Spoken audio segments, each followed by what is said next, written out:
Isso. Eu vou aparecer aqui? Como é que eu desligo meu microfone?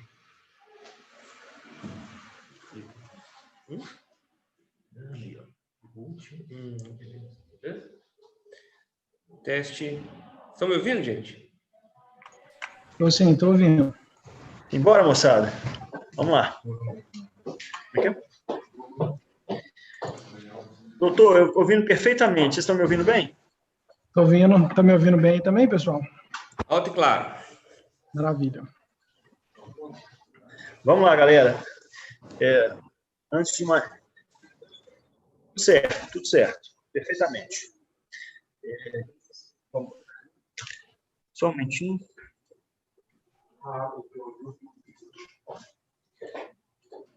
Agora sim.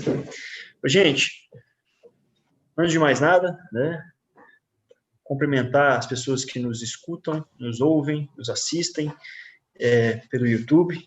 Dizer que é sempre um prazer, uma honra muito grande trazer assuntos e conteúdos relevantes, tentando fazer a nossa parte para o crescimento das empresas, né? Realmente, mais do que nunca, os nossos gestores precisam estar preparados, conscientes, né? Tudo que existe de opção tributária, né? Sem criatividade, sem contabilidade criativa, né, gente? Nós temos que ter, na verdade, é o que se chama de elisão fiscal, né? São os dispositivos legais que permitam que a gente economize impostos, né? Gente, os nossos convidados de hoje já são prata da casa, né? Já são parceiros nossos de longa data, né? Mas me sinto no dever de apresentar o Eduardo Ferreira, da ContiSelf. A ContiSelf é uma empresa focada em gerar economia tributária para a classe médica, né? Então, ela tem tecnologia para isso, ele vai falar, quando chegar a vez dele, ele vai falar um pouquinho para a gente, mas é bem interessante, vale a pena acessar o site e conhecer, tá? Nosso outro convidado, Perdigão Viana, ele é sócio e coordenador do setor tributário da Correia Ferreira Advogados. A Ferreira Correia Advogados é uma empresa que atende alguns nichos de mercado e, dentre eles, né, a área da saúde, tem uma atuação bastante expressiva na área da saúde, né, uma carteira generosa, inclusive alguns clientes da Previsa também. Então, gente, como eu estava comentando, nosso objetivo aqui realmente é trazer conteúdo relevante que vai de encontro ao que os empresários tanto anseiam, que é realmente equilibrar a carga tributária, né? Já é sabido por todos que o Brasil é um dos países com maior carga tributária do mundo, e que a falta de planejamento tributário ou a falta de pensamento em economia tributária leva muitas empresas à bancarrota, né? Hoje, mais do que nunca, ter uma boa equipe gerenciando a parte tributária e ter parceiros estratégicos de qualidade é um ativo importante, né?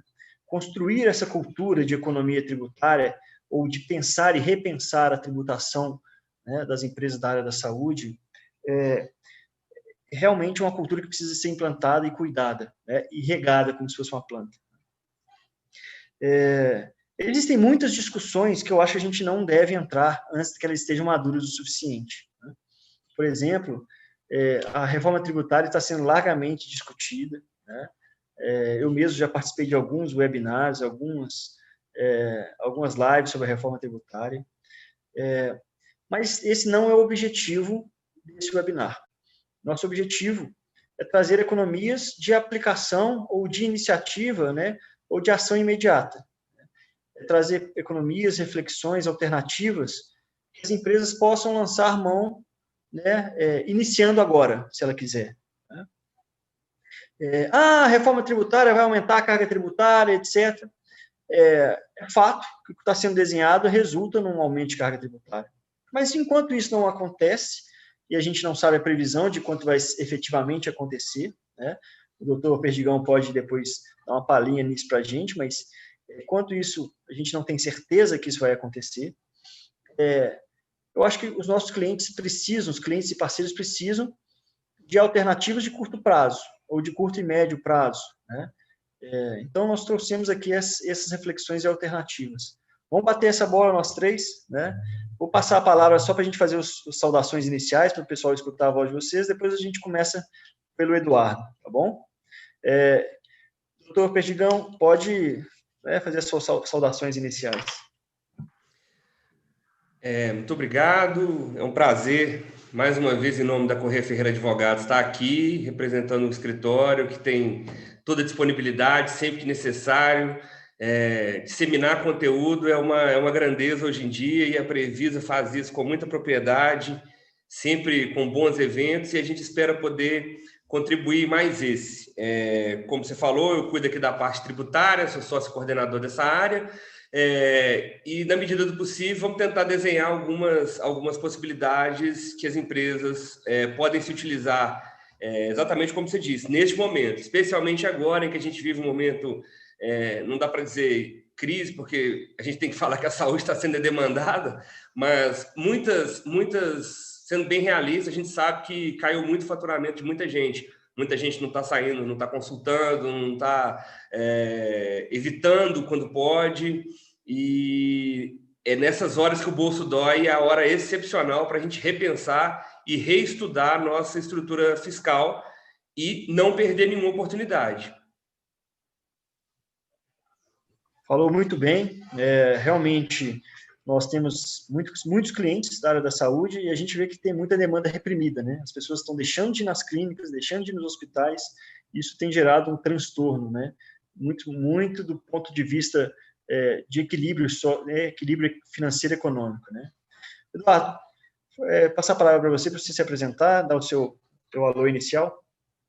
Olá, pessoal, tudo bem? Meu nome é Eduardo, eu faço parte da ContiSelf. A ContiSelf é uma fintech voltada para o segmento da saúde. Hoje a gente tem clientes aí praticamente quase em todas as capitais, e o nosso objetivo é ajudar essas clínicas e hospitais aí, principalmente eliminando a bitributação. E quero agradecer a Previsa aí pelo convite. É muito bom mesmo, essas conversas são muito ricas, né?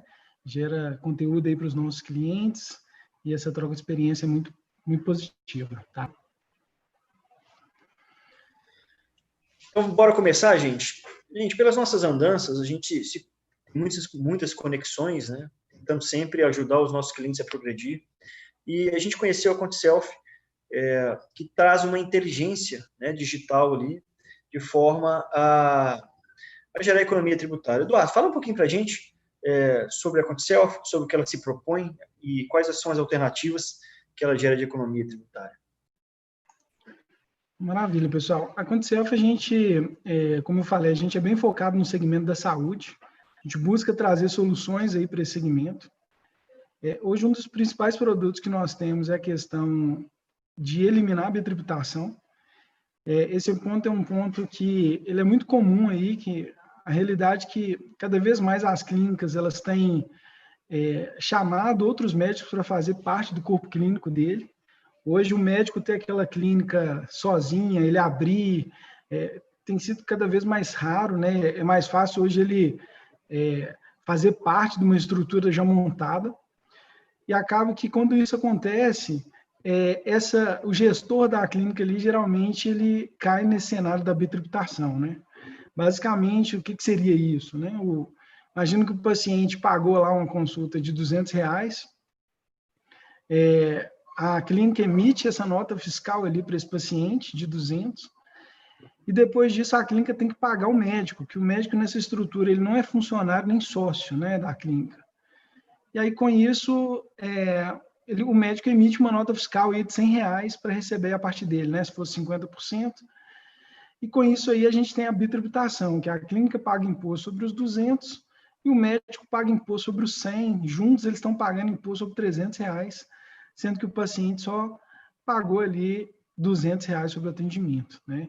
Esse é um cenário muito comum, tanto em consultas particulares, quanto também consultas aí nos planos de saúde e tudo mais, né? É uma realidade que a gente tem observado, tá? Então, a ContiSelf tem hoje uma solução de pagamento para de certa forma, eliminar essa bitributação, tá? Depois eu posso explicar com mais detalhes aí, tá? Mas eu acho que esse seria o principal produto. Temos uma solução também de livro-caixa, tá? Para organizar as despesas ali do livro-caixa, mas aí a gente pode ir conversando com mais calma ali, tá bom?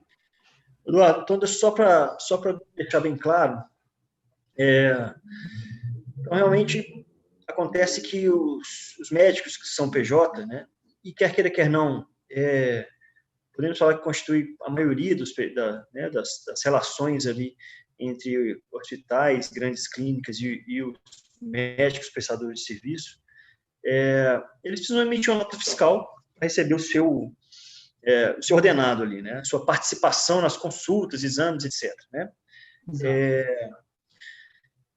E a clínica, o hospital, por sua vez, emite a nota fiscal contra o cliente final. Né? Então, a gente tem uma fonte de renda ali, que é o cliente final, e nós temos duas notas fiscais emitidas. Né? Então, é por isso que a gente chama de bitributação. Né? Exato. Então, como é que a ContiSelf resolve isso?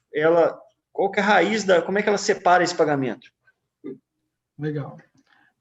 Esse pagamento, para ele ser dividido, né, a gente tem vários cenários, né? Por exemplo, se for particular, em dinheiro, basicamente a clínica vai receber o valor em dinheiro e a nossa plataforma já emite duas notas fiscais para o paciente final. Ela emite uma nota fiscal de R$100 pela parte da clínica e uma nota de R$100 referente aos honorários do médico ali, tá? Totalizando os 200, tá? Então, com isso aí, a gente elimina essa bitributação.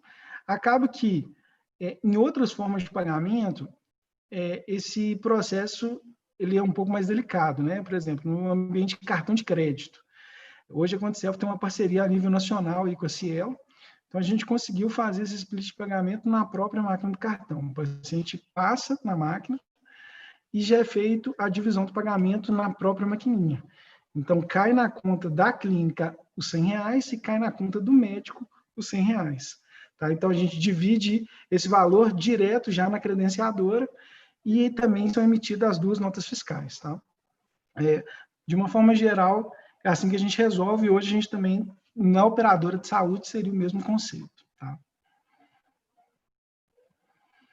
Eduardo, e como é que é o entendimento do paciente ali na hora de pagar? Desde que explicado com antecedência, isso é fácil dele entender? Aceita bem? Aceita, né? O paciente, assim, de uma forma geral, ele exige essa nota fiscal, principalmente para a declaração de imposto de renda dele, né? Então, essa nota fiscal de ambos ali, ele vai conseguir declarar, seria o suficiente, mas aconteceu, para se preocupar com isso, ela também criou uma plataforma que o paciente consegue visualizar as notas que foram emitidas para ele. Então, ser um facilitador ali, que geralmente muita gente, na época de declaração de imposto de renda, sai ligando para as clínicas pedindo segunda via, né, e tudo mais. Então, foi uma forma que a gente encontrou ali de empoderar o paciente para até ele lembrar de alguma consulta que ele fez ali de algum cliente que utiliza a nossa plataforma, tá? Mas, de uma forma geral, o paciente ele não vê nenhum problema em relação a isso, porque ele consegue declarar as duas notas, tá? Tiago, eu estou conhecendo agora o produto do Eduardo. Desculpa eu dar esse pitaco aqui, mas Eduardo, essa divisão que você faz na maquininha, isso, se eu não estou enganado, pelo menos pelo viés fiscalista que eu cuido, você resolve 100% do problema de eventual fiscalização, que viria um descasamento do pagamento com as notas fiscais emitidas, né?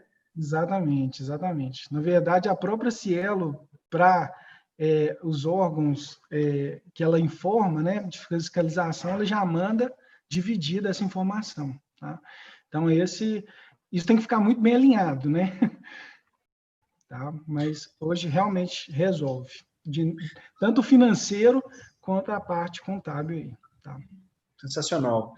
E assim, você havia me confidenciado que vocês estão com alguns projetos também para operadoras de saúde, né? Os chamados planos de saúde. Em poucas palavras, aí, como é que ocorre o mesmo raciocínio no plano de saúde? Só para ficar um pouco claro. Nesse exemplo que eu dei anteriormente, a gente estava falando do cliente, correto? Então, vamos trocar nesse exemplo, em vez do cliente, o plano de saúde, tá? Então, vamos colocar ali, por exemplo, a Bradesco Saúde, ok? Então, o Bradesco Saúde, qual que é o fluxo? A clínica fatura contra o convênio, para ela faturar, ela emite uma nota para o convênio pagar, ele que é o pagador ali da história. A clínica recebe esse valor e depois ela pede para o médico emitir uma nota para ela, para ele receber os honorários dele. Então, com o convênio, existe essa bitributação também. E aí a gente conseguiu, dentro da própria operadora de saúde, também fazer essa divisão. Ou seja, esse médico ele tem um cadastro parcial, a gente chama um cadastro guarda-chuva, que ele consegue atender aquele plano de saúde dentro da estrutura da clínica, né, que é uma tendência hoje das operadoras de saúde não abrir novos credenciamentos, elas estão muito resistentes em relação a isso. Acaba que esse cadastro parcial, credenciamento parcial, a gente resolveu esse problema e integrado com o sistema da operadora, a ContiSelf já pega o arquivo TIS, meio que faz uma divisão ali do split no arquivo TIS e também emite 2 notas ali para a operadora. Então, ela paga um boleto e esse boleto já é feito o split de pagamento, caindo parte na conta do hospital e parte na conta do médico. Tá? E aí, existe a mesma economia aí. Essa economia hoje na operadora de saúde, em termos de 5% do faturamento, é a economia que esses clientes vão ter. É considerável, né, que é um volume de recurso muito grande, né? Tá? Mas basicamente isso. Legal, legal. E me dá um número, assim, eu sei que vocês atendem alguns hospitais, mas, por exemplo, um hospital aqui da região metropolitana de Belo Horizonte, não precisa citar o nome, mas qual que é a cifra que ele economizaria em um ano, por exemplo? No particular, é uma operação que ela já está há mais tempo nossa aqui. Teve um cliente nosso ano passado que economizou R$600 mil no ano, né? Uma economia bem relevante no processo. E acaba com esse projeto agora da operadora de saúde, esses valores eles vão ser bem superiores, tá? Bem superiores. Porque geralmente a relação aí é 80% plano de saúde e 20% particular, tá? Mas é bem representativo, né, a economia. E assim, e principalmente no particular, o que a gente tem enxergado, além do benefício da bitributação em si, é um pouco da formalização da parceria entre o médico e a clínica, ou o hospital, porque o médico nessa estrutura, ele é um pouco estranha a relação dele, porque ele não é funcionário, ele também não é sócio, né? Então, é uma relação um pouco delicada e cabe muito a questão de vínculo, né? Na área médica, a gente não vê muito essa questão de envolver justiça, mas já na área de odontologia, a gente já pegou muito cliente aqui que já teve esse problema.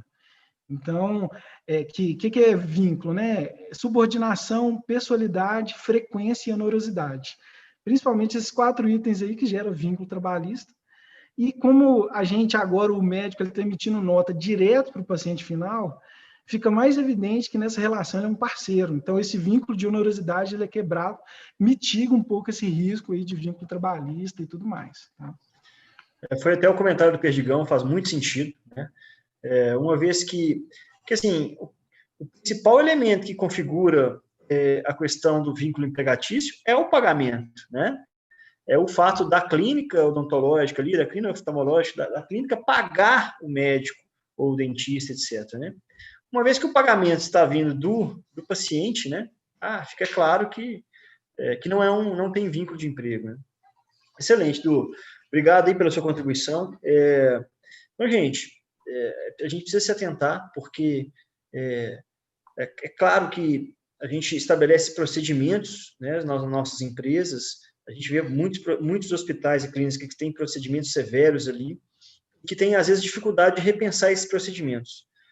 Mas hoje, mais do que nunca, essa pandemia gerou uma crise financeira, e essa crise financeira ela nos exige que sejamos arrojados na hora de mudar os procedimentos, né? Claro, com segurança jurídica, né? Com respaldo, mas arrojado na hora de mudar o procedimento para que haja efetivamente economia tributária. Se você conseguir economizar o salário de um Um funcionário, 2 funcionários, 10 funcionários já é uma baita economia no final de um ano, né? O americano faz sempre conta de 12 meses. Quando você pergunta o salário de um americano, ele fala assim, não, eu ganho 110 mil reais, mas ele está falando que ele ganha 110 mil reais porque ele faz por ano. Então, quando você totaliza uma economia dessa no prazo de 12 meses, a gente vê que é muito relevante, né? Saindo agora um pouquinho também da parte de tecnologia, vamos adentrar um pouco na parte jurídica. Digão, então, você trouxe para a gente algumas hipóteses, algumas alternativas, né?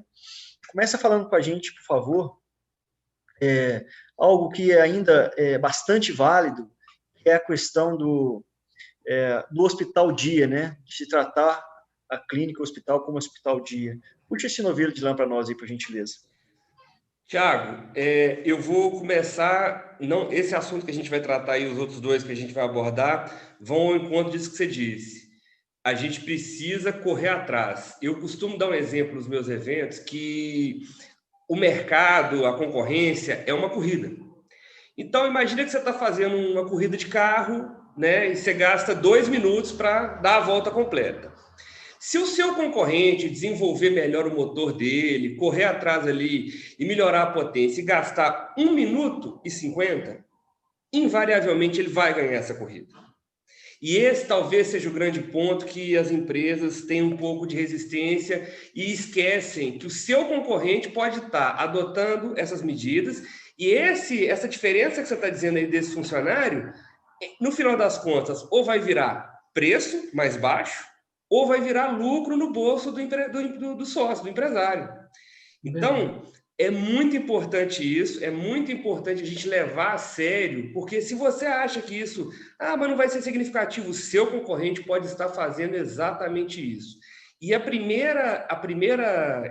questão do hospital dia, essa abordagem que a gente vai fazer, é estranho, porque até hoje eu ainda vejo, apesar de ser um assunto antigo, eu ainda vejo clínicas e empresas, hospitais, laboratórios, parte diagnóstico, grandes, às vezes empresas grandes que não usufruem desse benefício. E o que é isso? Já falei, né, Tiago? Eu sou um cara mais simples, não gosto de ficar falando aqui do artigo tal, da lei tal, do recurso especial extraordinário. Ninguém vai lembrar disso. Quem precisar de algum esclarecimento, de alguma dúvida, precisar de saber exatamente qual que é a norma, pode mandar e-mail que a gente responde depois, mas vamos tentar entender o cerne da questão, tá? Em relação a isso, a gente está falando para quem? Empresas que são tributadas pelo lucro presumido. Empresas que estão dentro do lucro presumido, existe uma conta estipulada pelo governo de que você pega uma parte do seu faturamento para oferecer a tributação. Isso pode ser 8% ou 32% na maioria dos casos. O que acontece? Prestação de serviço em geral, a regra é 32%. Então, se eu faturo 100, eu vou pegar 32 e vou oferecer a tributação do imposto de renda e da contribuição social sobre o lucro líquido. Qual que é o pulo do gato aqui? Desde 95, houve uma alteração legislativa que incluiu uma exceção para o entendimento dos 8%. Explico. Hospital, atividade hospital, está lá escrito, 8%. Mas outros serviços, 32%. Mas clínica não é hospital. Então, a Receita sempre entendia que tinha que ficar em 32%. Na verdade, ele entende até hoje. Mas, depois de algumas discussões, houve uma reforma na lei que passou a incluir que as clínicas, eu vou até ler aqui porque eu não sei de cor o texto, mas fala serviços hospitalares, diagnóstico, terapia, patologia clínica, imagenologia, autonomia patológica, enfim, medicina nuclear, que prestem serviço organizado sob a forma empresária e com registro na Anvisa, fazem jus ao mesmo benefício dos hospitais. Bom, aí a gente tem 2 requisitos bem simples de entender. Registrado na Anvisa, para quem é da área da saúde, vamos pular, que todo mundo sabe o que é. Sociedade empresária é aquela sociedade que é registrada na junta comercial. Resumindo, é isso. O meu escritório, por exemplo, não é uma sociedade comercial, ele é registrado na OAB. A associação de bairro do Mangabeiras é registrada no cartório Geroliva, não é na junta comercial. Quem é registrado na junta comercial tem atividade empresarial via de regra. Eu estou explicando de um jeito que fica bem objetivo. Não vou entrar aqui no cerne o que é o objetivo empresarial, daquilo que é só social, enfim, não é isso a questão. Então, se você é aquele escritório registrado lá na junta comercial, uma clínica, uma empresa de diagnóstico, um hospital, você já atendeu os dois requisitos, porque você está registrado na Anvisa, claramente. E para pôr uma pá de cal nisso, o STJ julgou uma decisão de forma repetitiva, ou seja, vale para todo mundo, dizendo que quem exerce nessas condições faz jus aos recolhimentos na forma de 8%. Então, em resumo, se você tem uma clínica hoje que pode ficar registrada como atividade empresarial, você tem funcionário, seu objetivo é lucro, você emite suas notas fiscais, que é 90% de quem está no mercado, só aquele cara que trabalha sozinho, um consultor, que não tem esse viés, mas 90% dos nossos clientes estão nessa área, você faz jus ao recolhimento do imposto de renda da CSLL com a base de 8. Agora imagina, em vez de eu oferecer naquela conta 100, oferecer 32, eu vou oferecer 8. Não preciso explicar o tanto que isso diminui. A conta é monstruosa. Até para quem tem um faturamento pequeno, até para as empresas que não têm um faturamento muito grande, isso faz diferença. E a gente até hoje ainda vê empresas que têm dificuldade de se operacionalizar dessa forma, porque tem receio, porque tem medo. Então, não precisa ter medo, procure o seu advogado, procure o seu contador, eles sabem explicar os requisitos disso e claramente você vai conseguir uma redução daqui para frente. Dá para pedir para trás? Não recomendamos. Por quê? Se você tiver os requisitos, você fez o recolhimento errado, tudo bem, nessa hipótese a gente poderia defender que é possível a restituição, mas nem sempre está tudo certinho. Então é melhor olhar com a sua contabilidade e com o seu advogado se é viável ou não. Mas, em resumo, essa é uma medida simples, fácil, velha, com certeza, se você não faz, seu concorrente já faz, e que faz toda a diferença no final do mês no caixa da empresa. Toda razão. Fez muito sentido, né? Desde que existam esses elementos que o doutor citou muito bem, é completamente factível e é dinheiro no caixa a partir do mês que vem, né? O mais importante. Legal. Não depende de ação judicial, não depende de você correr atrás de nada, é só uma mudança operacional. Eu tenho certeza que a maioria dos clientes da Previsa, a não ser aqueles que têm um pouco de resistência, porque, gente, tem gente que não quer ir. A gente tenta e mostra, mas eu tenho certeza que a maior parte dos nossos clientes já estão nesse formato. Mas se você conhece alguém que não está, é a hora da pessoa virar a chave, porque vai fazer diferença. Sim, faz todo sentido. Só te perguntar, Perdigão, essa alteração não exige uma estrutura mínima da clínica? Sei lá, ela tem uma área de cirurgia, um ambulatório?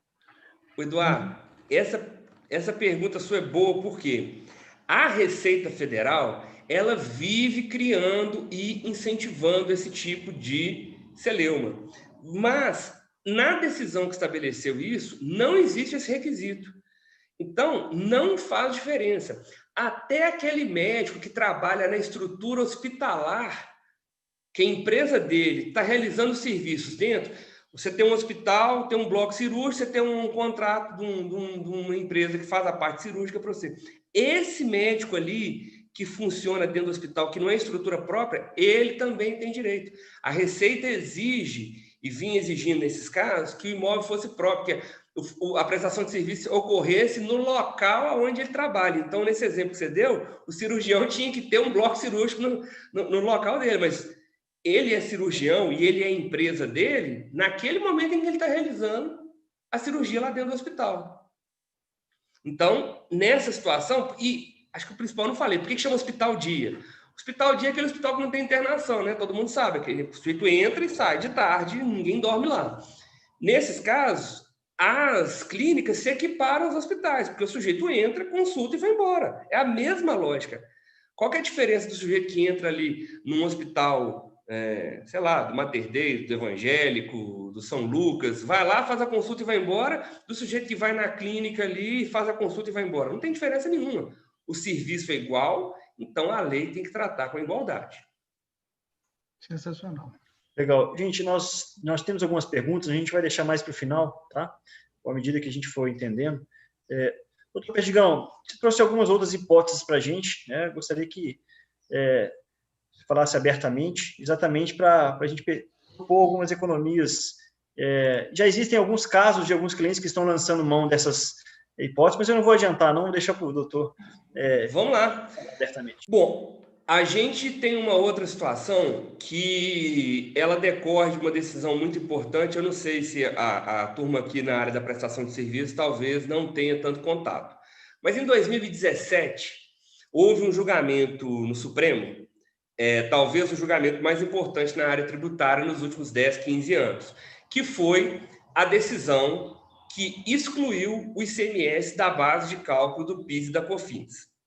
Essa decisão é muito impactante, a União fala em 500 bilhões de impacto, de prejuízo, foi uma vitória dos contribuintes, e por incrível que pareça, apesar de ter sido julgado em 2017, até hoje não transitou em julgado, porque ainda tem um recurso da União lá, eu não me orgulho de falar disso, de falar dessa forma, mas infelizmente ainda está pendente, mas fato é que o Supremo disse o seguinte: aquele dinheiro que entra no caixa da empresa com o nome de um imposto, que a empresa, depois que recebe, tem que repassar para o fisco, isso não é faturamento.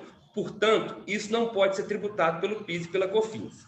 Bom, o PIS e a COFINS são contribuições que, Thiago sabe 10 vezes melhor que eu, são contribuições que têm como base de cálculo para a gente pagar o faturamento da empresa. Eu faturei, eu pago. Tudo bem, então vamos lá. Quando eu emito a nota fiscal, eu emiti uma nota fiscal, vou falar em termos de ICMS, eu emiti uma nota fiscal de 100, meus produtos custam 100. Meu ICMS é 18% aqui em Minas, total da nota fiscal, 118. Então, quando eu recebo, para quem eu vendi, eu recebo 118. Mas quanto que eu estou faturando? Só 100, porque 18 ali é imposto. Só que sobre esses 18, a gente oferecia a tributação, porque quando eu ia pagar o PIS e a COFINS, a Receita fala assim: não, você tem que pagar sobre 118, é o valor total da nota. Bom, não vou entrar nas minúcias, mas o fato é que o STF deliberou que não, isso não é faturamento, o conceito de faturamento não é isso, essa receita transitória aí não entra na conta. Advogado é um bicho que pensa para frente. Se não pode, no caso da nota fiscal que tem ICMS, qual é a diferença da nota fiscal que tem ISS? Então, o mesmo exemplo, a nota fiscal de 100, o meu ISS, vamos chutar aí 5%, a nota fiscal 105, eu só tenho que pagar PIS e COFINS sobre 100 e não sobre 105. Então, o que está em discussão hoje, e já tem até um julgamento em andamento sobre esse assunto lá no STF, já tem um voto favorável aos contribuintes. Eu tenho que excluir da tributação do PIS e da COFINS o ISS. É óbvio que o impacto financeiro para a União é muito menor, porque nesse caso o ISS é pequeno, né? Eu falei 5%, mas a maioria dos serviços fica ali na faixa de 3% e 5%, muita coisa em 3%. Dependendo do município. Então, nesses casos, o valor que eu vou ter a recuperar, ele pode não ser tão significativo. Mas aí é que vem o problema. Nesse caso, não existe dúvida. Nós temos que pleitear os últimos 60 meses. Por quê? Nesse caso, é uma ilegalidade. Eu estou recolhendo por um entendimento ilegal do fisco. Positivado, ele já escreveu isso várias vezes, ele entende que, até hoje, ele entende que você está fazendo errado e que você tinha que pagar sobre 105.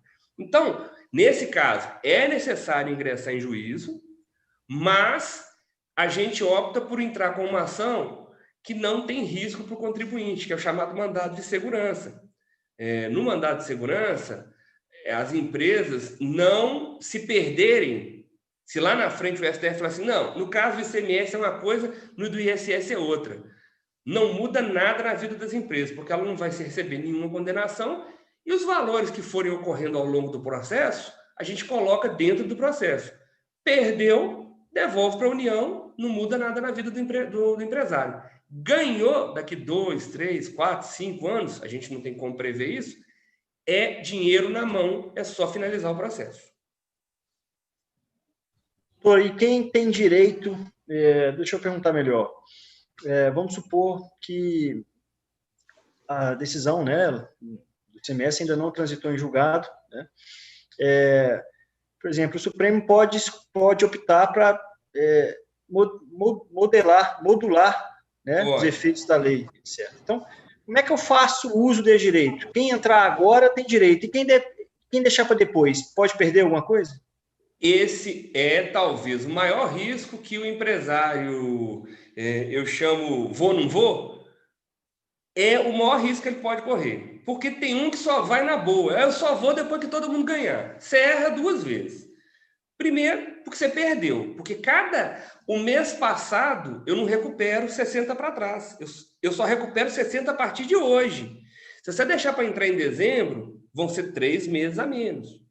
Se você descobriu essa tese há 1 ano atrás e não entrou até hoje, é 1 ano a menos. E o segundo ponto é esse que você falou. Um dos pedidos da União em todas essas ações tributárias é falar o seguinte: não, tudo bem, vocês têm razão, a gente fez errado, mas vamos fazer o seguinte: quem entrou, eu devolvo. Quem não entrou, daqui para frente eu conserto e fica tudo certo. Muitas pessoas acham isso, eu costumo brincar que se eu explico isso para um engenheiro, ele fala assim, mas não tem cabimento isso. A minha esposa é médica, eu falo isso para ela, ela fala, mas como é que ele vai dizer que está errado e que tem que deixar como está? Mas isso acontece. Essa modulação de efeitos, ela leva em conta não só critérios técnicos, e às vezes até políticos. Então, às vezes, existe um entendimento, mas se a gente fizer isso, vamos quebrar o Brasil. Claro que isso é mentira, eu discordo totalmente desse argumento, mas em termos práticos isso pode acontecer. Então o empresário deve procurar o mais rápido possível ingressar com essa ação. Nós temos processos aqui no escritório que nós começamos a ajuizar pouco depois de 2017, porque, como eu disse, advogado é aquele bichinho que pensa para frente. Saiu a decisão, 3, 4 meses depois, todo mundo já estava pensando, então vamos para o ISS, vamos para isso, vamos para aquilo. E a gente já tem processos aqui que estão em última instância, porque, veja bem, não precisa terminar o processo lá do STF para a gente ganhar, não. Nós já temos processo em que a gente ganhou e está em última instância, pendente julgamento do último recurso.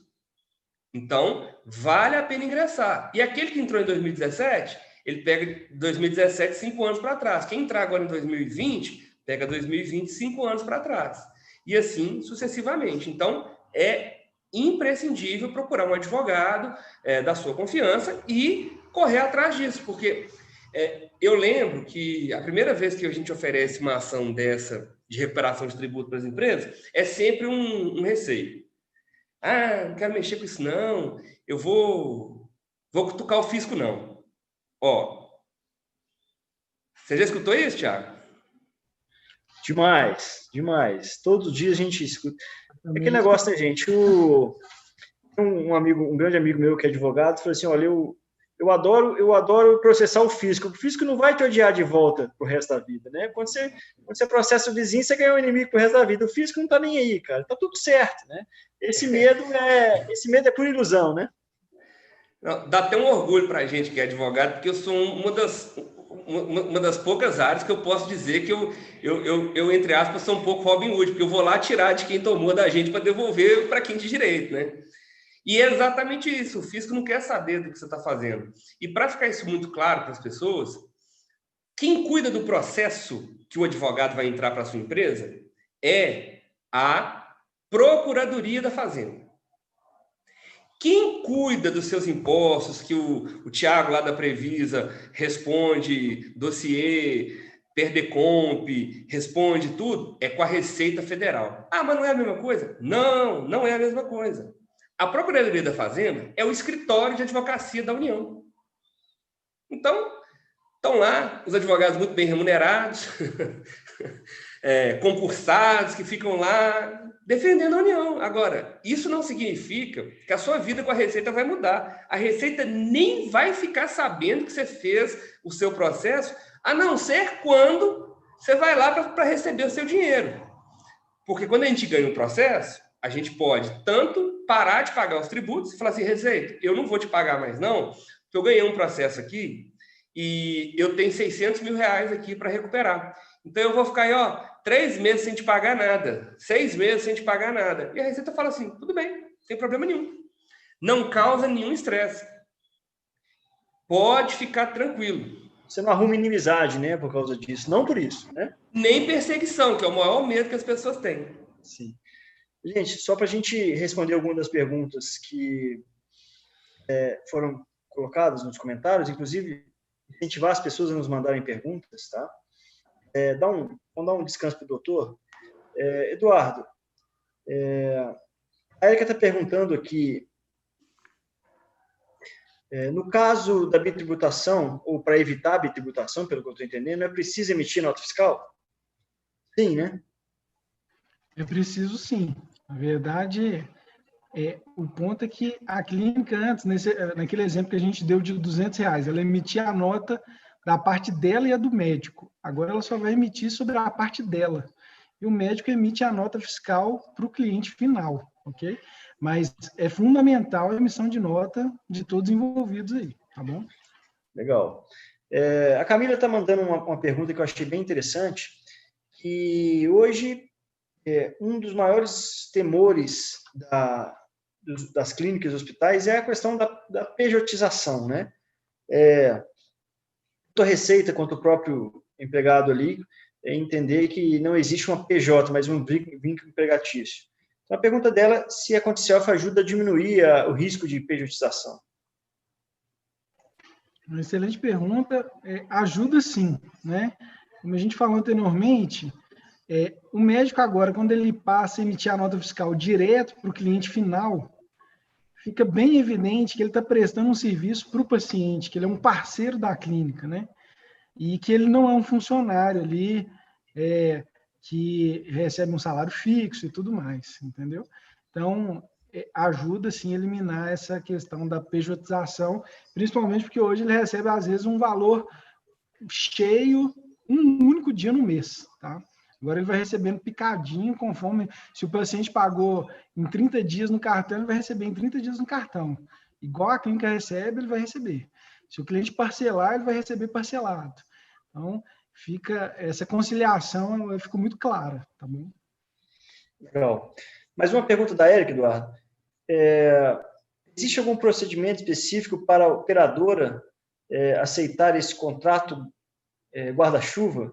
O que eu estou entendendo, eu acho que é mais no sentido da operadora aceitar essa modalidade de divisão de pagamento que você chama de split, né? Que é a palavra em inglês para divisão. Legal. Na verdade, você tem que insistir com a operadora para ela topar a parada, não é isso? Na verdade, a operadora precisa fazer um credenciamento junto da Conself, tá? Então, a gente precisa alinhar essas integrações, principalmente essa troca de arquivo ali do TIS e das implementações aí dessas empresas dos médicos, porque hoje a operadora ela só vê a clínica. Com esse split, ela passa a ver todo o corpo clínico também, ali a estrutura das empresas dos médicos que prestam serviço ali dentro daquela estrutura. Então, existem algumas mudanças de processo, mas a Conself hoje ela está credenciando aí, fazendo parte dos convênios, tá? Então, a gente entra como uma nova forma de pagamento aí para as operadoras de saúde. Eduardo, mas isso não faz nenhuma diferença, na verdade, para a operadora. Ela pode ter algum pouco de implicância no começo por uma questão ali de costume, mas para ela não vai mudar rigorosamente nada no final. Não muda nada. A única coisa que vai mudar para ela, na verdade, é que ela agora, em vez de receber a nota fiscal somente da clínica, ela vai receber da clínica e das empresas dos médicos, né? A principal mudança para ela, mas eu concordo com você que a mudança por parte dela é bem pequena, tá? E o Eduardo já me explicou esse modelo, Perdigão, e muda uma coisa importante para a operadora, porque a Conself, ela promete um cashback para a operadora, para ela topar entrar nessa modalidade, né? O cashback pode variar aí, mas o mínimo é, sei lá, 1%, né, Eduardo? Assim, é claro que isso é tudo negociável, né? Mas imagina a operadora ter um cashback de 1% da sua sua despesa ali que ele tem. Muda para melhor. Ou muda para melhor. Né? Uma pergunta para você. Clínica Viterbo perguntou o seguinte: qual é a lei da redução? Depois, se quiser. Da redução deve ser a questão dos 8% para 32% para 8%, né? Viterbo, né? Bom, a lei é a 9249 de 95, artigo 15, inciso 3º, letra A. Pô, mas essa linha toda, não tem muito o que fazer. Mas se entrar na lei 9245, lá, Planalto, você dá lá clínica, Agência Nacional Anvisa, você vai achar esse inciso. E a lei da tributação do lucro presumido é a lei geral. Essa aí não tem dúvida, qualquer um sabe. Gente, nós já estamos caminhando no final, nós temos mais 8 minutinhos. Eu gostaria que o nosso parceiro Perdigão falasse sobre a outra hipótese que ele nos trouxe, que é a questão do sistema S. Vamos tentar resumir um pouquinho, amigo, mas eu acho que dá tempo. Dá sim. Bom, o que é essa questão do sistema S? Toda vez que o empresário paga o seu funcionário, além de pagar o salário dele, todo mundo está careca de saber que tem que pagar as contribuições previdenciárias, chamado INSS. Infelizmente, a gente não paga só o INSS, que é aquela cota patronal, chamada dos 20%. Então, você retém a parte do empregado, paga 20% e ainda tem que pagar 5,8% dos chamados terceiros. INCRA, SESI, SENAT, SESC. E todo mundo paga isso, não tem jeito não. Só não paga isso quem é do Simples Nacional. Todo empresário paga isso. E aí, o que tem em discussão hoje? Desde finalzinho de fevereiro, comecinho do mês de... O Eduardo tá aí? Tá. Você sumiu, eu achei que a gente tinha saído do ar. Desde o finalzinho de fevereiro, pouquinho antes de começar a pandemia, o STJ deu um julgamento que foi vibrante agora para os tributaristas. Existe uma discussão, quando se criou esses terceiros, como tudo no Brasil, ele nasceu devagarinho. Eles falaram assim, a partir de agora as empresas vão ter que pagar um adicional aí para incentivar a indústria, o comércio, etc., agricultura. Vamos criar 5,8% aqui. Não começou com 5,8% não, mas começou, vamos dizer que sim. Na época existia uma limitação, você só pagava esse valor até o limite de 20 salários mínimos. Como assim? Eu tenho uma folha, mesmo exemplo, 100 mil reais. Aí eu pagava sobre 20 mil reais, 20 e poucos mil reais, que é o salário, 20 salários mínimos, eu pagaria lá a previdência total mais de 5,8%. O que passasse disso, ou seja, 80 mil, eu não pagaria sobre isso. Só que quando isso existia, inclusive, para outras modalidades de recolhimentos. Gente, isso é de 1983, tá? Quando se unificou a legislação previdenciária, tinha um dispositivo lá que dizia que não existia mais esses limites, mas não falou especificamente do limite das contribuições para fiscais, que são essas contribuições que eu estou falando, dos terceiros. E aí, o que aconteceu? Quase 30 anos depois, eu sou de 81, imagina a idade que tem esses troços. Agora, em 2020, o STJ falou assim, não sei por que vocês estão achando que esse limite de 20 salários caiu, não, esse limite está válido. E aí, os advogados trabalharam igual louco nessa pandemia, porque eu já estou indo para não sei quantas ações nós já tivemos que distribuir, porque todo mundo que tem uma folha de salário grande, significativa, acima de 40, 50, 60 mil, tem uma grana para recuperar. E não bastasse isso, quando a notícia boa vem, parece que vem tudo de uma vez, o STF, que tinha muitos anos que não julgava uma ação de inconstitucionalidade que está lá, deu o primeiro voto favorável aos contribuintes para dizer que é inconstitucional a base de cálculo do Sebrae.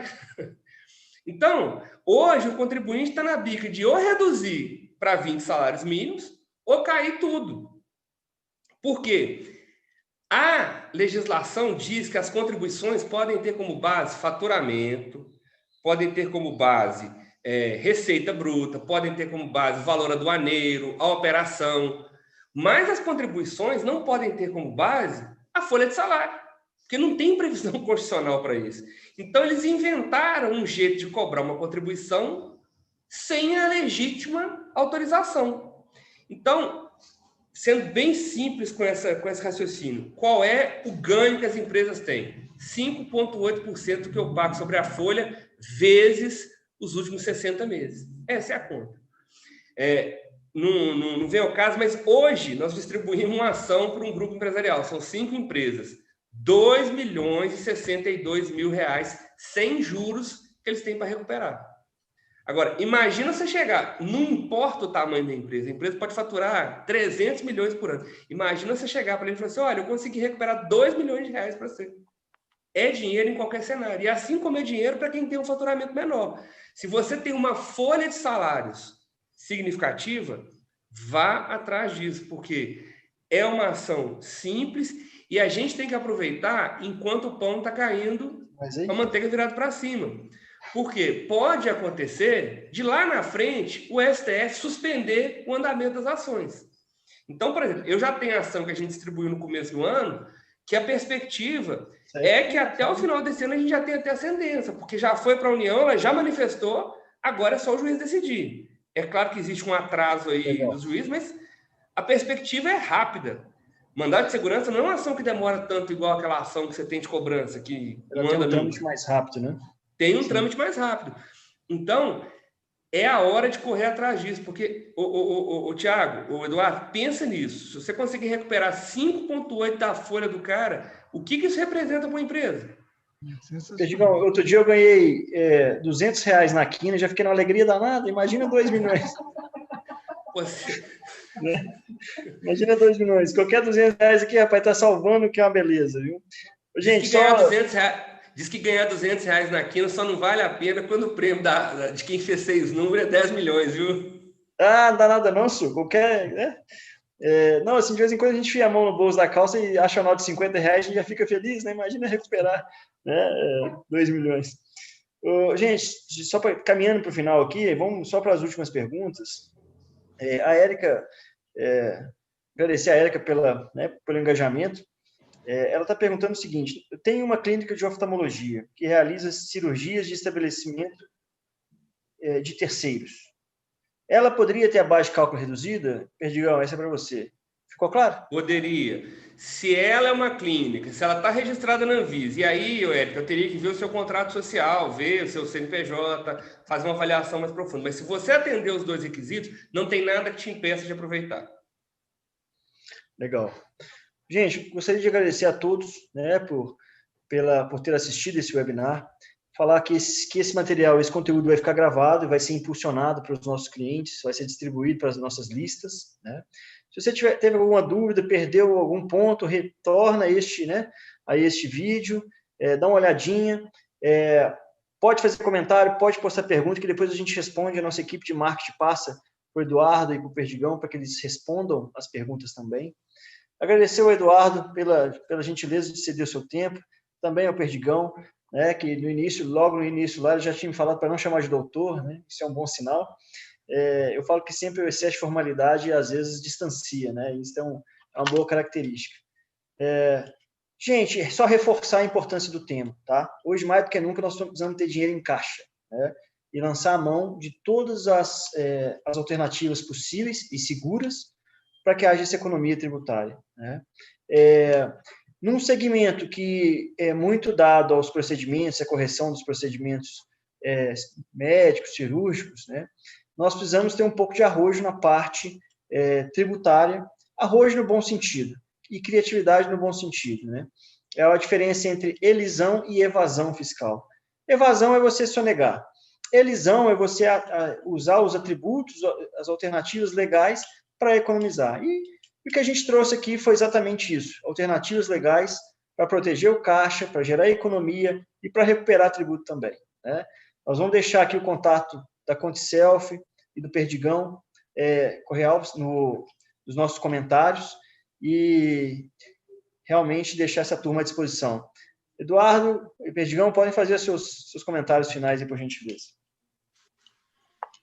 Na verdade, eu gostaria de agradecer a audiência, né? Agradecer o Perdigão, Thiago Vitor aí da Previsa. Muito boa essas parcerias aí. Perfeito. E desejo sucesso aí para os clientes, né? Nessa retomada aí da economia. É um momento mesmo da gente mudar os processos. Eu acredito muito nessa retomada. E é isso, estamos aí para ajudar. Tá bom? Um abraço. Eu igualmente quero agradecer a todos que nos ouviram, agradecer o convite mais uma vez, agradecer por ter conhecido você, Eduardo. Espero que eu possa te incluir aqui nos meus trabalhos. A gente entregou agora recentemente para um grande hospital aqui de Belo Horizonte um material sobre como tratar a pejotização, e eu quero incluir um capítulo com o seu material, com o seu serviço, viu? Porque Maravilha. realmente isso aí acho que é importante. Maravilha. Estamos à disposição aí, Perdigão. E que todo mundo fique em casa, fique bem, todo mundo esteja com saúde nesse momento e vamos em frente trabalhar, porque o Brasil não é para amadores, mas não é porque a gente é brasileiro que a gente não é amador, não. Tem que profissionalizar, senão não consegue, não, gente. É isso aí. Eu falo sempre que a gente tem que desenvolver a nossa musculatura, não só a musculatura física, mas a musculatura dos subsistemas que compõem as empresas, né? E o sistema tributário, o sistema jurídico são extremamente essenciais, né? Então, agradecer ao pessoal da ContiSelf, né? Agradecer aos nossos amigos da Correia Ferreira e dizer que eles estão à disposição dos nossos clientes, dos nossos parceiros, né? Para tirar dúvidas. E é isso. Muitíssimo obrigado, meus caros. Fiquem com Deus. Um beijo para todo mundo aí. Um abraço. Tchau, tchau.